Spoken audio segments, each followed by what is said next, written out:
mảnh đất này là hơn 3.000 mét vuông. Nó làm mình liên tưởng đến mỗi khi mà mình được đi du lịch ở những cái khu resort cao cấp ấy.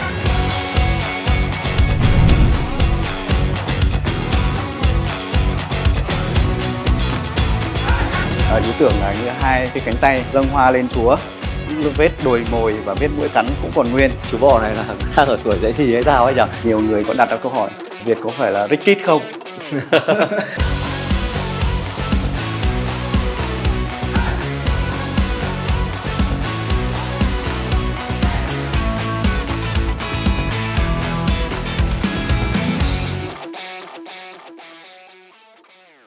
Hello, xin chào tất cả quý vị các bạn đang theo dõi chương trình Nhà Ép.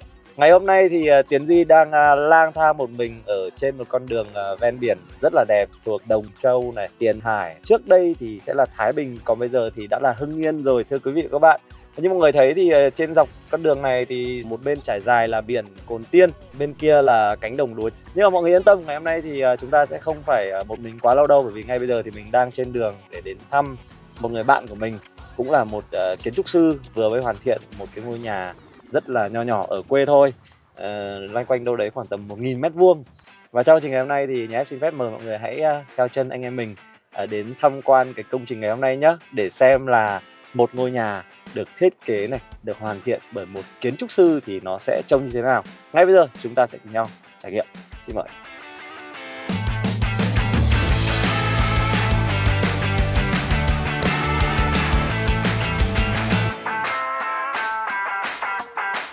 Và đây xin được giới thiệu tới quý vị và các bạn công trình vô cùng đặc biệt mà ngày hôm nay Nhà Ép sẽ giới thiệu tới mọi người. Và người sẽ cùng đồng hành với chúng ta trong chương trình ngày hôm nay không phải ai khác, đó chính là một người bạn của mình, kiến trúc sư, giám đốc Việt Á Đông, Đặng Việt. Chào Duy. Chào Việt.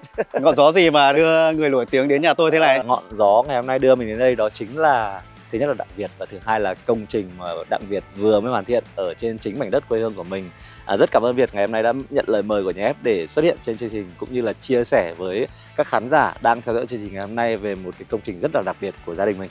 Cảm ơn Duy. Hôm nay Việt sẽ đưa Duy đến tham quan một công trình nhà Việt. Việt là người chủ trì thiết kế công trình này, và công trình này được Việt cũng như Việt Á Đông trực tiếp chủ trì thiết kế và thi công từ kiến trúc nội thất và cảnh quan sân vườn. Đây cũng là một cái công trình rất là đặc biệt, nó là cái miền quê hương của Việt từ nhỏ lớn lên. Đây là Việt là đời thứ 4. Hôm nay thì Duy thấy thế nào khi mà về với Đồng Châu? Phải nói là khí hậu ở đây thực sự rất là thoải mái và dễ chịu, và khi mà anh em ở trong ekip về đây thì nó sẽ rơi vào khoảng tầm hơn 2 tiếng một chút xíu nhỉ, đi từ Hà Nội về. Thế nhưng mà cái không khí phải nói là nó thay đổi hoàn toàn thưa quý vị các bạn. Không khí rất là trong lành, mát mẻ, bởi vì đây thì gần như là ngay sát biển rồi nhỉ. Đó cũng là cái lý do mà Việt đã xây một cái căn villa nghỉ dưỡng. Đây cũng là một cái căn nhà vườn để nghỉ dưỡng về cuối tuần. Cái phong cách của Việt xây là một cái phong cách Nhật kết hợp với lại phong cách Á Đông, phù hợp với lại cái miền quê. Không biết là cái mảnh đất này nhà mình thì nó rộng khoảng bao nhiêu mét vuông vậy? Tổng diện tích của cái đất cha ông để lại từ ngày xưa thì mảnh đất này là hơn 3.000 mét vuông. Hơn 3.000 mét. Và cái mảnh đất của Việt hơn 1.000 mét vuông. Hơn 1.000 mét vuông. Mình cũng đoán là như vậy. Đấy, mọi người thấy không, là một cái không gian phải nói là vô cùng thoải mái và dễ chịu. Không biết là cái diện tích xây dựng một sàn ở bên trong là bao nhiêu vậy Việt? Về phần xây dựng của Việt thì là cái căn nhà này Việt xây dựng hơn 400 mét vuông. Hơn 400 mét vuông, còn lại là gần như là 600 mét vuông, hơn 600 mét vuông là sân vườn đúng không? Đúng rồi. Lối vào ở đằng kia này, ở đây thì chúng ta thấy là có gara đỗ xe. Thực ra là đỗ xe ở đây thì chắc là phải 10 đến 15 cái thoải mái nhỉ. Ở đây thì mình sẽ thiết kế như một không gian resort tại gia nghỉ dưỡng cuối tuần, để làm sao có cái không gian mình tận hưởng với lại thiên nhiên, cây xanh và khu vui chơi cho các bạn nhỏ. Đây mình cũng thiết kế những cái hàng dừa phù hợp với lại không gian khí hậu của biển, đậm chất miền biển. Và tớ thấy là ở trên đồi cỏ này thì có để rất là nhiều những cái tảng đá rất là lớn nhỉ.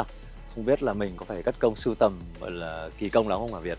Ở đây thì mình sử dụng những cái tảng đá rất là lớn, tảng đá Vân Mây, viên đá to nặng đến tầm 1 tấn đến 2 tấn. Mình trải khắp vườn và khu vực hồ Cá Coi. Mình là tuổi mùi và tuổi dê. Đồng niên. Thế nên là mình rất là thích đá, nó mang cái vẻ hoang sơ và đồi núi ấy.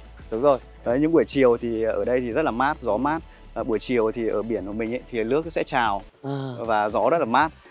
Mọi người có thể ngồi ở những cái tảng đá, vì thế mình lựa chọn những cái tảng đá lớn tròn, mọi người thấy hoàn toàn có thể ngồi ở trên những tảng đá và ngồi dưới chân những hàng dừa. Nếu như mà không thích ngồi ở đá thì có thể sang chòi uống nước ở bên này. Đây là một cái không gian chòi để ngồi uống trà và ngắm sân vườn, ngắm cá, nghỉ ngơi. có cả quạt trần này, rồi có những cái bộ bàn ghế. Thực ra là mình nghĩ là ngồi đây uống trà hay là ăn tiệc nướng ở ngoài trời thì vẫn rất là ok đúng không? Ở trong này sẽ là 2 hồ nước điều hòa nhờ Việt nhỉ? Đây là hồ cá coi của mình, những khối đá rất là lớn.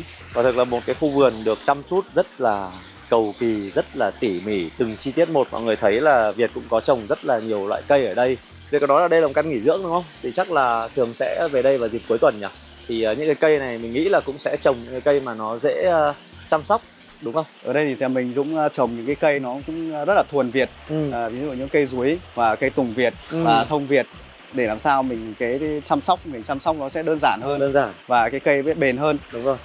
Và nó cũng mang nhiều ý nghĩa phong thủy nhỉ? Rồi có thể giới thiệu thêm một số những loại cây đó, bởi vì rất là nhiều cây mình chưa biết. Ví dụ như cây ở kia là cây gì? Cây này là cây ngọc bút. Cây ngọc bút thì nó sẽ có ý nghĩa là dành cho các bạn học sinh. Đúng rồi, học sinh. Nói chung sẽ tốt về cho con đường học hành. Rồi. Đó. Và cái cây này cây rành rành. Cây rành rành đây à? Đúng rồi. Cây này là cây về công danh sự nghiệp.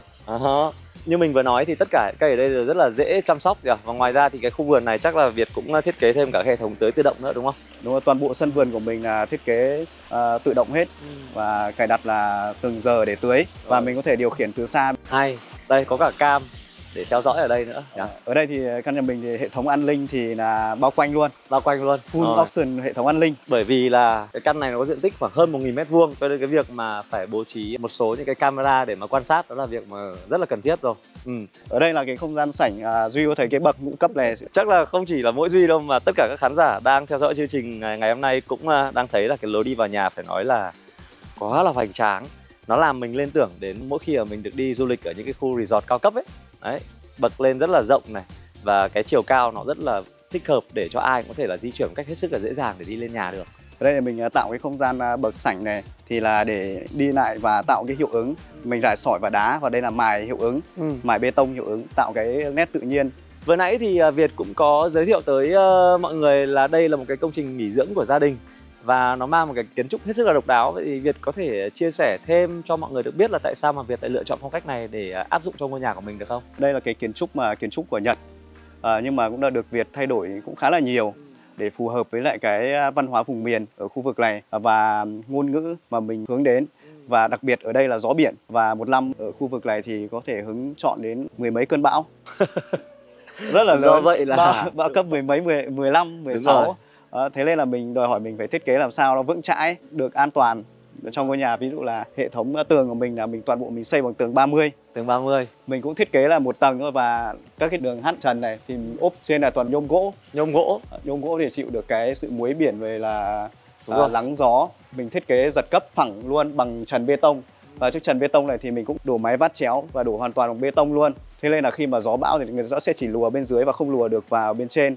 Thế mà mình chỉ cần thiết kế sai một chút, khi mà nó bóc được một thanh ở trần là nó sẽ cuốn lấy hết. Đúng rồi, nó sẽ bóc toàn bộ cái trần gỗ xung quanh này đi. Đúng rồi. Thế thì khi mà hoàn thiện cái ngôi nhà này xong thì ngôi nhà này đã hứng chịu cơn bão nào chưa hả Việt? Cũng hứng chịu là qua 2 trận bão rồi. 2 trận bão. Nhưng mà mọi người thấy không? Tức là vẫn gần như là 100% mới tinh.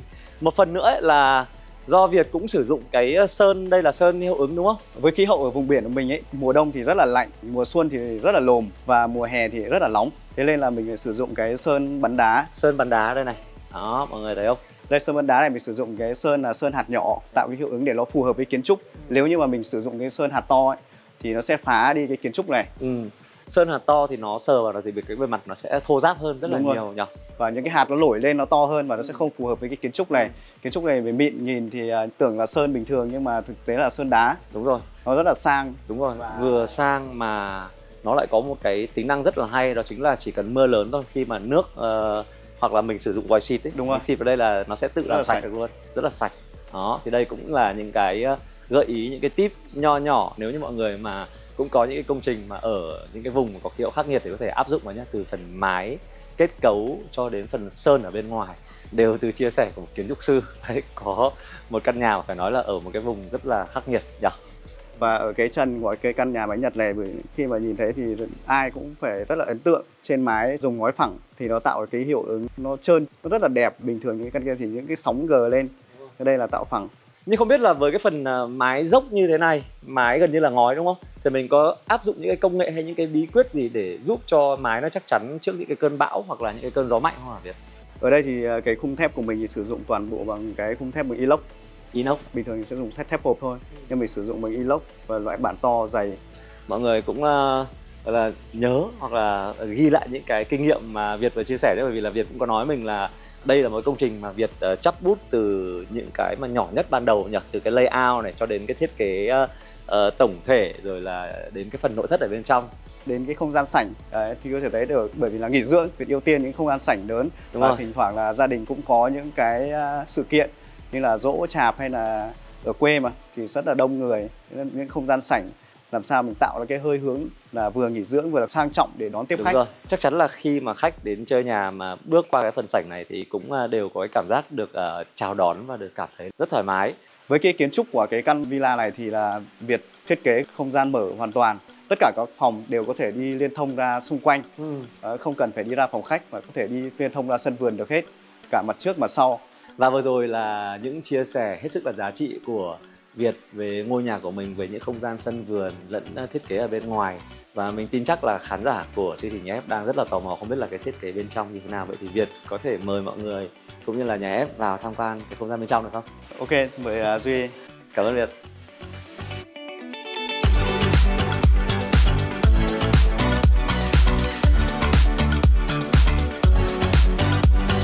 Mời Duy vào trong nhà mình. Vừa rồi là cái phần sảnh ở phía bên ngoài đúng không? Thế còn đây thì là cái phần sảnh rất là rộng ở phía bên trong. Hai bên không gian sảnh của mình thì mình thiết kế hai hệ tủ giày, vừa chứa được đồ kết hợp với lại là trang trí luôn. Và trước khi đi ra ngoài thì cái kệ mình có thể ngồi đi giày và gương ngắm. Có gương soi để trước khi đi ra ngoài hay là về nhà là có thể là chỉnh trang lại trang phục nhỉ.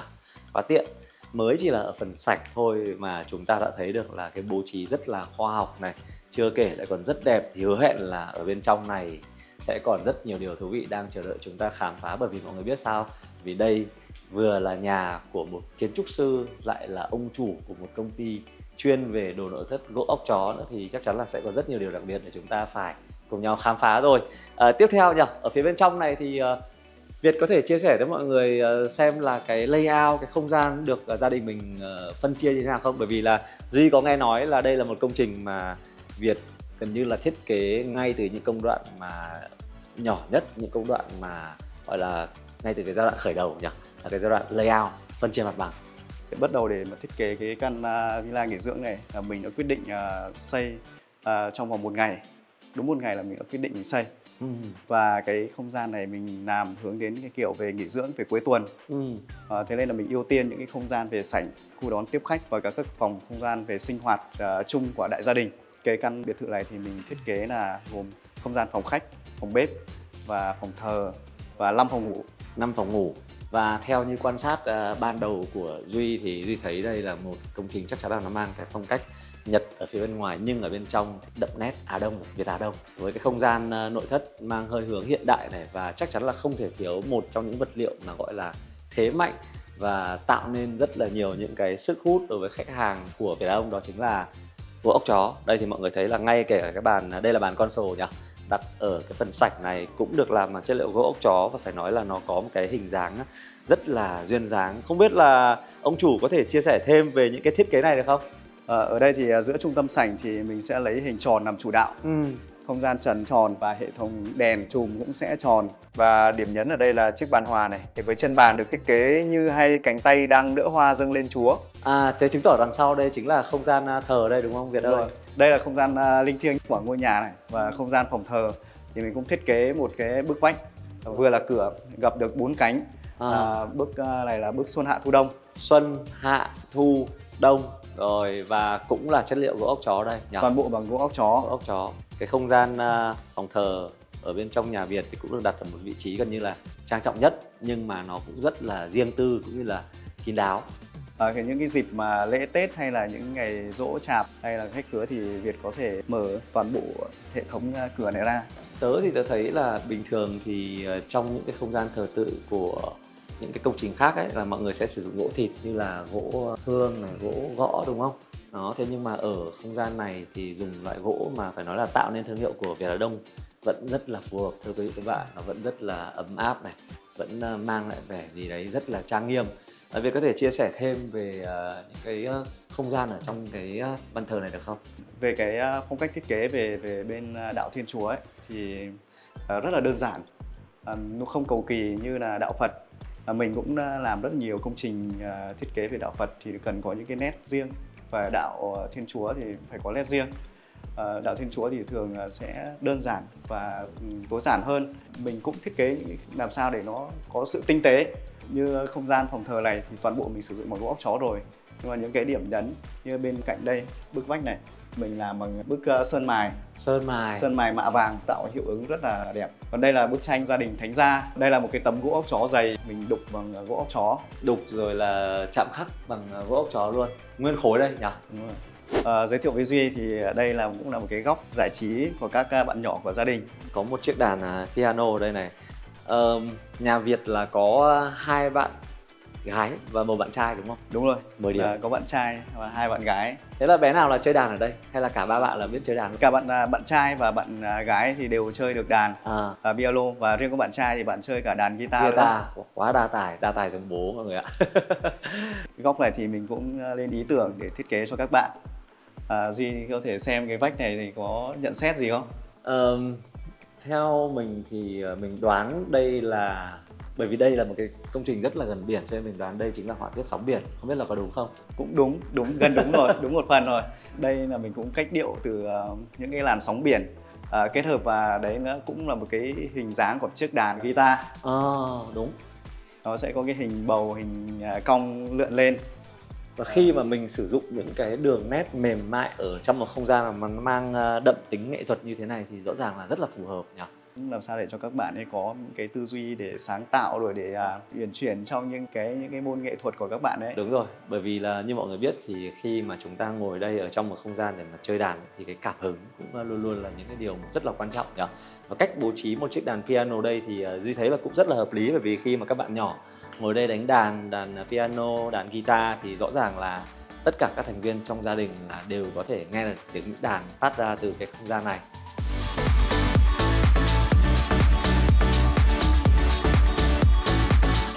Giới thiệu với Duy, đây là cái không gian phòng sinh hoạt chung của nhà mình. Vừa nãy Việt có giới thiệu là diện tích xây dựng một sàn ở bên trong là khoảng gần 400 m². Đúng rồi. 400 m². Hơn 400 m². Hơn 400 m² mà chỉ là một tầng thôi. Đúng rồi. Thì cái không gian sinh hoạt chung sẽ được bố trí ở gần như là trung tâm của cả cái không gian này, còn xung quanh sẽ là những phòng ngủ. Đúng rồi. Bố trí quá hợp lý luôn. Đấy, ở không gian sinh hoạt chung này thì Việt có thể chia sẻ thêm cho các khán giả đang theo dõi chương trình biết thêm về cái phong cách cũng như là tại sao lại lựa chọn những cái gam màu như thế này để áp dụng vào không gian này không? Toàn bộ cái không gian phòng khách và phòng ăn, phòng bếp của nhà mình thì mình sử dụng 2 tông màu thôi. Một tông màu là màu của ốc chó và một tông màu hơi kem trắng. Hơi kem trắng, và thực sự là cái cách kết hợp, cách bố trí như thế này nó rất là hợp lý, bởi vì là sao? Bởi khi mà chúng ta lựa chọn cái vật liệu gỗ ốc chó kết hợp với cả cái gam màu kem sáng như thế này thì cũng phải tính toán làm sao để cho mọi thứ nó phải hài hòa với nhau nhỉ? Nó mang lại một không gian như mọi người thấy là rất là nhẹ nhàng, rất thoải mái và cực kỳ thông thoáng. Mời Duy vào không gian phòng khách. Phòng khách thì vẫn mang rất là đậm nét phong cách của Việt Á Đông. Đây là bộ sofa được Việt cũng như Việt Á Đông thiết kế và may đo tỉ mỉ từng chi tiết cho chính không gian này. Việt chọn loại da đặc biệt nhất, nu gỗ ốc chó đẹp nhất để làm điểm nhấn độc đáo cho bộ sofa này. Bộ sofa này thì nó có trị giá hơn 1 tỷ thôi. Giá trị hơn 1 tỷ. Vậy thì mời quý vị cùng Tiến Duy khám phá thật kỹ về bộ sofa này nhé. Thực sự là với công trình này, đặc biệt là đây lại là nhà của Việt nữa, cho nên là mọi thứ đều rất là chỉn chu và thực sự rất đẹp. Mình có một cái phát hiện mới, đó chính là cái chất liệu da này hình như là lần đầu tiên được sờ, được chạm, được bắt gặp ở trong một cái sản phẩm gì đấy của Việt Á Đông, đúng không? Đây cũng là những cái mẫu da mới nhất ở trong bộ sưu tập của Việt Á Đông. Đây là dòng da Quality, da của Hà Lan. Hà Lan. Đây cái da này nếu mà ở Việt Nam ấy thì thực tế là rất là ít người sử dụng. Và mọi người cũng chưa biết đến nhiều.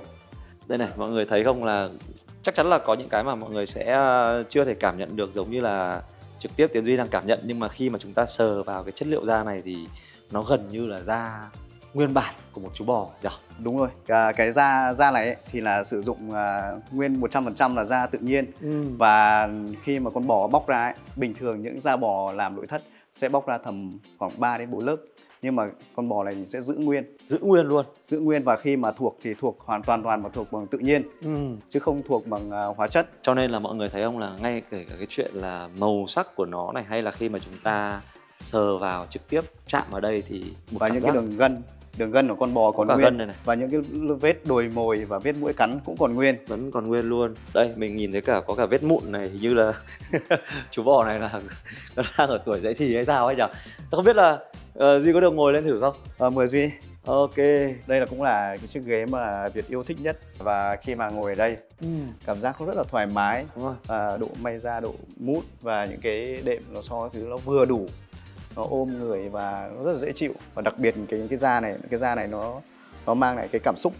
Và mình nghĩ là cũng có một lý do nữa khiến cho Việt cảm thấy rất yêu thích cái không gian này.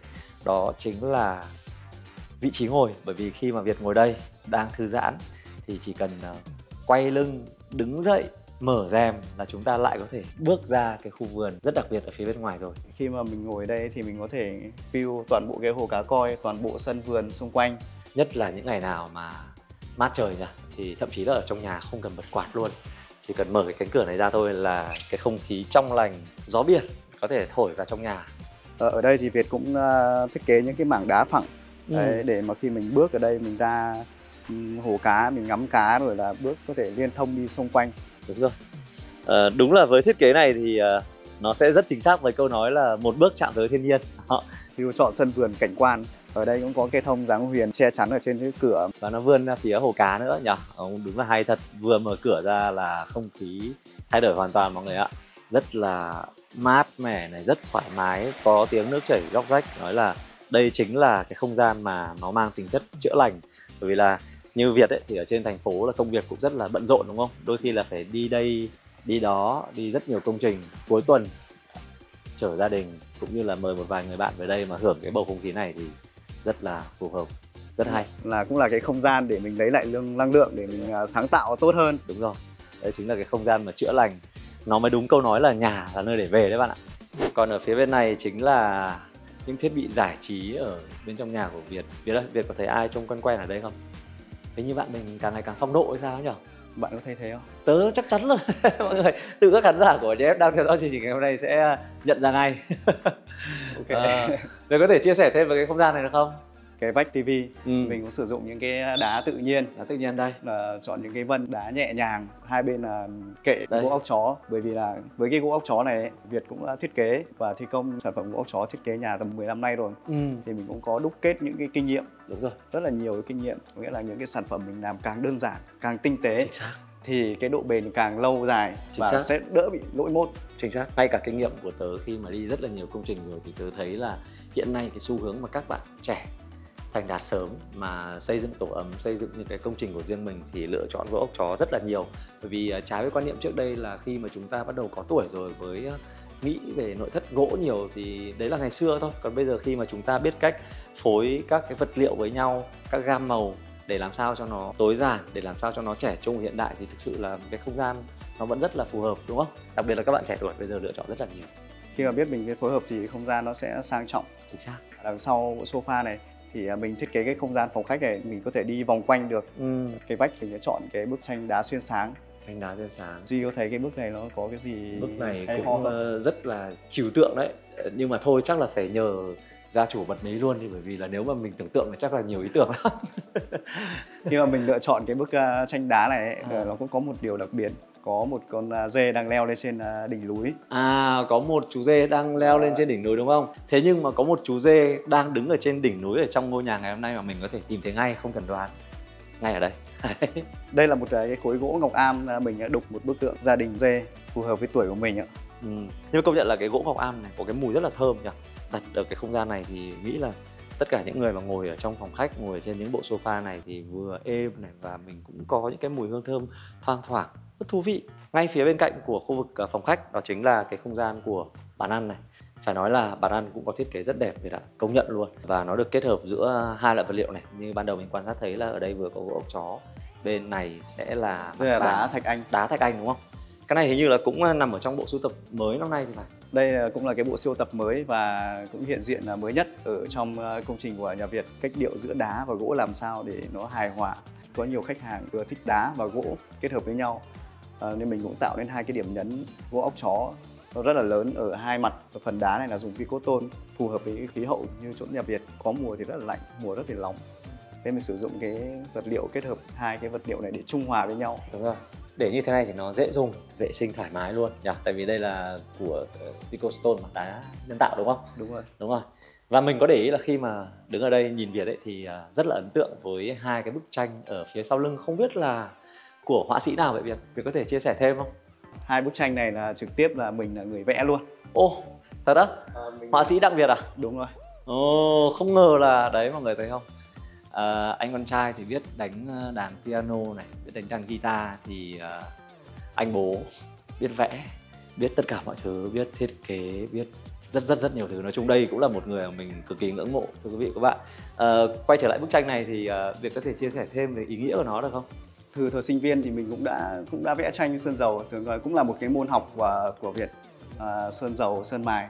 Thế nên là mình cũng biết về vẽ. Đây là hình ảnh ở biển, hình ảnh người cha đang đi lao động về và là cái te đun ở ngoài biển. Người dân ở Thái Bình và đặc biệt là những vùng dân ven biển Nam Định, Thái Bình thì hầu như ai cũng sẽ biết cái te này. Cái te. Đúng không? Khi mà đi ra biển để lao động rồi là đánh bắt tôm cá để nuôi các con ăn học. Xúc động các mọi người ạ. Vì khi mà mình được biết, được làm việc, hai anh em có ngồi chia sẻ với nhau thì Việt cũng có chia sẻ rằng là ngày xưa thì ở vùng quê Thái Bình là vừa có cả lúa đúng không? Vừa có cánh đồng lúa này và vừa có biển. Thế nên là Việt thì gần như là làm được tất cả mọi thứ, có thể là chăn trâu này, rồi đi gặt, đi cấy đúng không? Đúng rồi. Rồi ra cả biển. Chia sẻ với quý vị và đặc biệt là khách hàng của Việt Á Đông. Rất nhiều người khi mà đến gặp Việt ấy, ở Hà Nội hay là ở Sài Gòn, mà nhiều người có đặt ra câu hỏi Việt có phải là Rickit không? nhìn thì trông có vẻ nhỉ? Đúng, nhưng mà thực sự là Việt không phải là Rickit, Việt là con nhà của nông dân, rất là lao động, từ chăn trâu, cắt cỏ rồi là đi học dần dần mình đi lên, mình làm lên, chứ không phải là mình không phải là cha truyền con nối của nghề nào, hay là gia đình có tài chính rất là mạnh mẽ. Đúng, cái này thì mình công nhận luôn, công nhận luôn, một tấm gương phải nói là rất nghị lực đấy.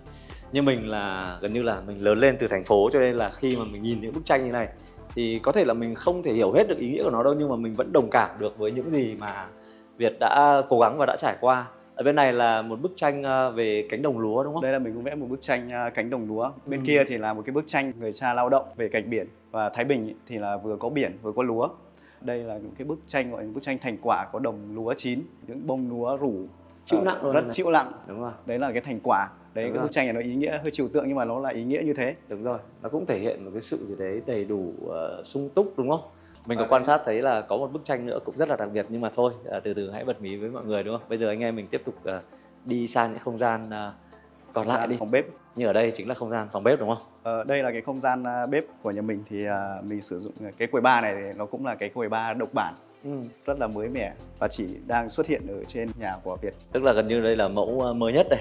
Mình thiết kế làm sao nó có hình khối và nó Đúng. mềm mại và nó thanh thoát, có những cái đường vát để làm sao những cái quầy bar thường sẽ là vuông vắn, nhưng mà đây cũng là có những cái cách điệu. Và cây kiểu này thì hai người ngồi ăn với nhau là rất là thoải mái đúng không? Thậm chí là vẫn có thể nhìn mặt nhau để mà nói chuyện được.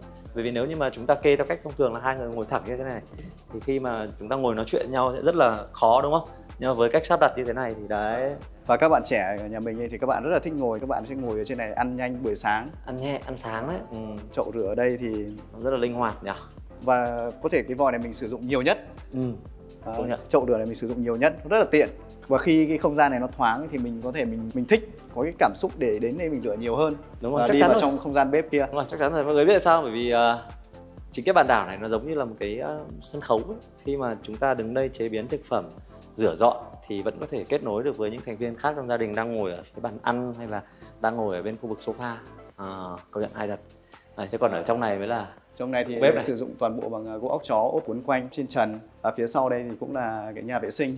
Nhà vệ sinh khép kín, rất kín đáo. Cái này mà không giới thiệu thì có thể là nhiều người không biết được đây là phòng. Rất nhiều người đến và đã hỏi đây là cái tủ hay là cái gì mà bức vách như thế này, nhưng mà đây là một cái nhà vệ sinh chung của khu bếp. Và đứng ở đây quan sát kỹ hơn một chút thì mình mới thấy là cái thiết kế của nó rất là hay nha mọi người. Ở đây là cái hệ tủ bếp và vẫn với cái thiết kế là kịch trần, thì cái này tất nhiên rồi là rất nhiều người đều biết bây giờ là nên thiết kế kịch trần rồi, nhưng mà cái phần kịch trần ấy nó lại liên kết với cả cái phần trần ở trên này, nó tạo ra một cái không gian rất là liền mạch, nó kéo dài từ phía bức tường bên này kéo qua bên này rồi nó sang tận bên này. Đó. Mỗi không gian này nó đều có cái điểm nhấn riêng cho nó để nó tự tô vẽ cho nó. Đúng rồi. Ở trong này thì mình cũng đâu cần phải gọi là decor gì nhiều đâu đúng không? Chỉ cần rất là đơn giản thôi. Bếp thì luôn luôn là ưu tiên cái sự gọn gàng, ngăn nắp và sạch sẽ này. Vừa là một chuyên gia về nội thất này và là một kiến trúc sư thì khi mà thiết kế bếp thì Việt có những cái lưu ý gì đặc biệt hay là có những cái chia sẻ gì đến mọi người không? Nếu mà sử dụng về gỗ tự nhiên ấy, mọi người lưu ý làm sao để những cái tháo lắp ở dưới đáy mình có những cái lắp để mình bật ra được để mình kiểm tra, bởi vì là mình có hay bị rò rỉ ở dưới à? Không, rò rỉ thì là một phần, nhưng mà vô tình lại có một cái vùng đất lại có mối. Đấy, thì mình bật ra thì mình sẽ phải kiểm tra hàng ngày, hoặc là thợ người ta sẽ đến người ta xử lý dễ dàng hơn, dễ dàng, và hoặc là mình sẽ chắc chắn thì mình có thể sử dụng bằng inox và cánh bằng gỗ ốc chó. Không, cái này hay, cái này là chia sẻ rất chuyên sâu, bởi vì là cái này là cái mà mình nên tính toán ngay từ đầu đúng không? Bởi vì nếu như mình không biết mà mình hoàn thiện rồi thì đến lúc mà nó xảy ra vấn đề, khi mà con mối nó ăn ấy thì mình không thể nhìn thấy được, khi là nó ăn hỏng hết rồi thì mình mới biết. Đúng rồi. Mình ăn khi mà nó đen xì hết bề mặt gỗ là mình mới biết, mình rộp ra thì mình mới biết. Đúng rồi. Thì lúc đấy thì rất khó xử lý, thậm chí không xử lý được nữa. Và tiện ích trong bếp, chiều cao của từng thành viên trong gia đình. Đúng rồi, là cũng phải để ý đúng không? Như ví dụ như mặt bàn bếp ở đây là mình thấy là cái chiều cao cũng rất là vừa phải. Và như đã vừa giới thiệu với mọi người lúc nãy thì có một bức tranh đặc biệt nữa ở trong không gian này, nó nằm ở ngay đây.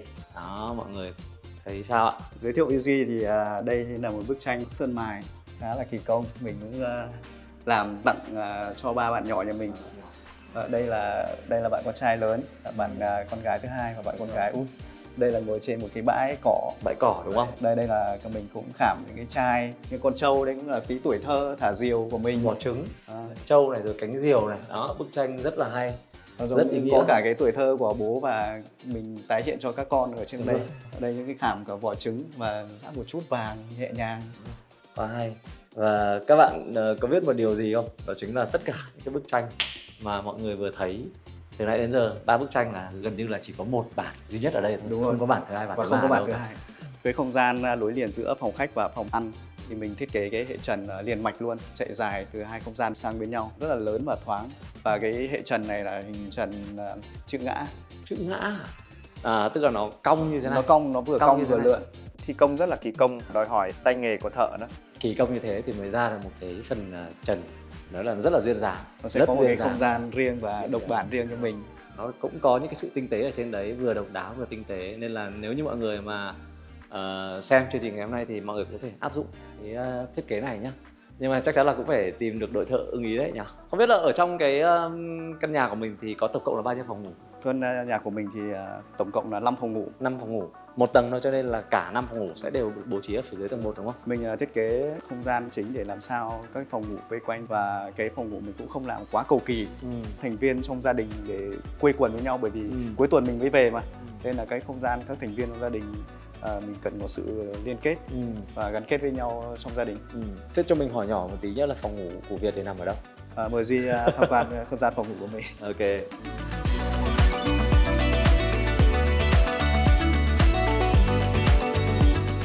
Đây là không gian phòng ngủ của hai vợ chồng mình.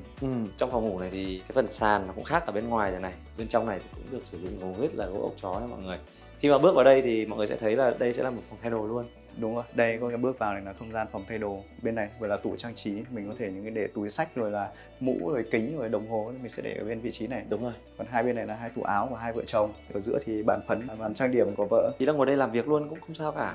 Cái vách này có thể là cái vách ngăn phòng. Mặt trước thì mình có thể làm vách trang trí.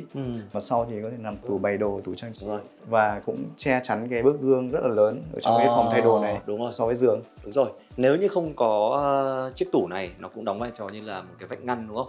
thì gương sẽ nhìn trực tiếp vào giường. Thì mình sẽ đoán là ở đằng sau này chắc chắn là giường, không thể nhầm được. Đây là không gian phòng nghỉ ngơi của mình. Đó là không gian này có diện tích tương đối là vừa phải, có một chiếc giường ở giữa này, 2 táp đầu giường, vẫn với phong cách đậm chất Việt Á Đông. Nhưng mà có một điều mình rất ưng ý là phòng này thì cũng có một cái ô cửa kính rất là lớn, đúng không? Để mình có thể mở cửa ra này, hít thở không khí ở bên ngoài, cũng như là có thể di chuyển trực tiếp ra cái khu vườn ở bên ngoài.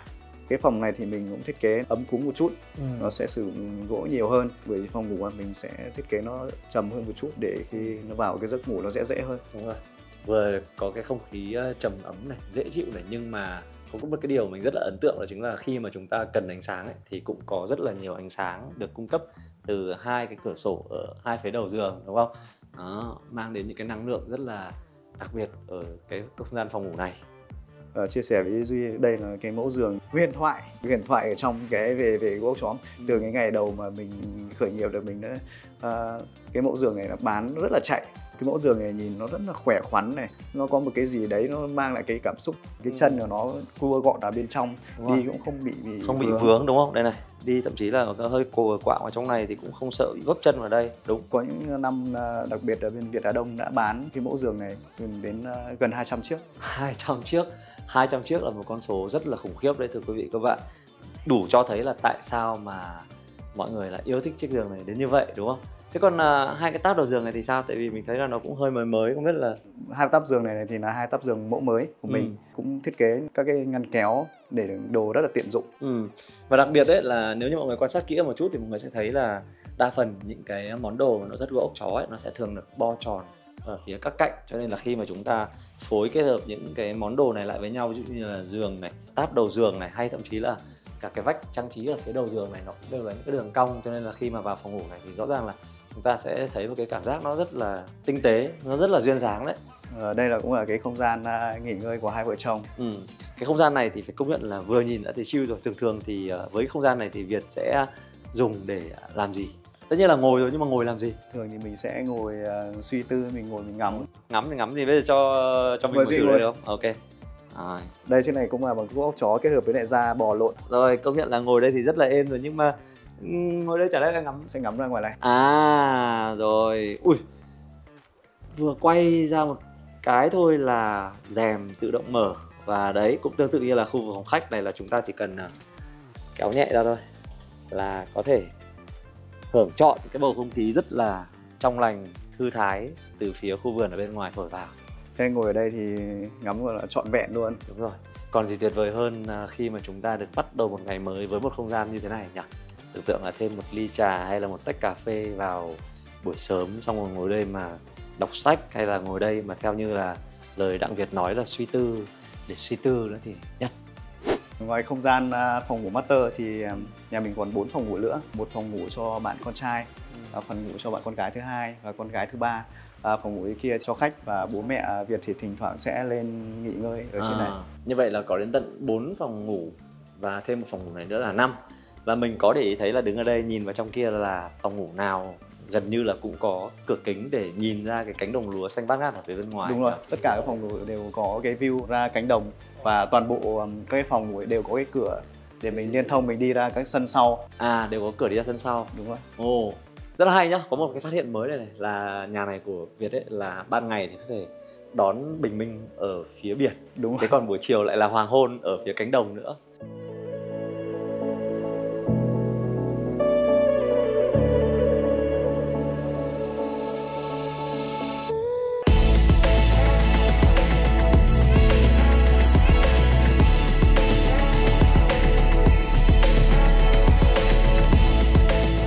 Và vừa rồi thì chúng ta đã vừa cùng nhau tham quan, review và trải nghiệm một vòng xung quanh, từ thiết kế bên ngoài không gian sân vườn cho đến những thiết kế bên trong rất hay và đặc biệt của công trình nhà của Đặng Việt. Cũng là một cái câu trả lời cho cái câu hỏi ở phía đầu chương trình ấy, là chúng ta có nói chuyện với nhau là nhà của một kiến trúc sư hay là một chuyên gia trong lĩnh vực nội thất thì sẽ như thế nào. Nhà ép thì rất là cảm ơn Việt ngày hôm nay đã bớt một chút thời gian để chia sẻ với mọi người về cái công trình nhà ở của mình ở trong chương trình ngày hôm nay. Và hy vọng là trong thời gian tới thì anh em mình sẽ lại có thêm rất là nhiều dịp để lên sóng cùng nhau, để tiếp tục chia sẻ về những công trình hay và đặc sắc, giới thiệu tới mọi người để mọi người có thêm những cái thông tin để tham khảo Việt nhé. Cảm ơn Duy hôm nay đã đến thăm Việt và đến thăm quê hương Đồng Châu, đặc biệt là thăm ngôi nhà của Việt. Đây cũng là một cái công trình nho nhỏ. Nhỏ dữ chưa? Nhưng mà cũng được Việt gửi nhiều cái tâm huyết cho quê hương. Một lần nữa thì cảm ơn Duy, cảm ơn nhà ép. Rồi, và cuối cùng thì chắc là hai anh em mình vẫn muốn gửi lời cảm ơn chân thành và sâu sắc nhất tới những khán giả đang theo dõi chương trình ngày hôm nay, đã lắng nghe những cái chia sẻ của anh em mình nhỉ.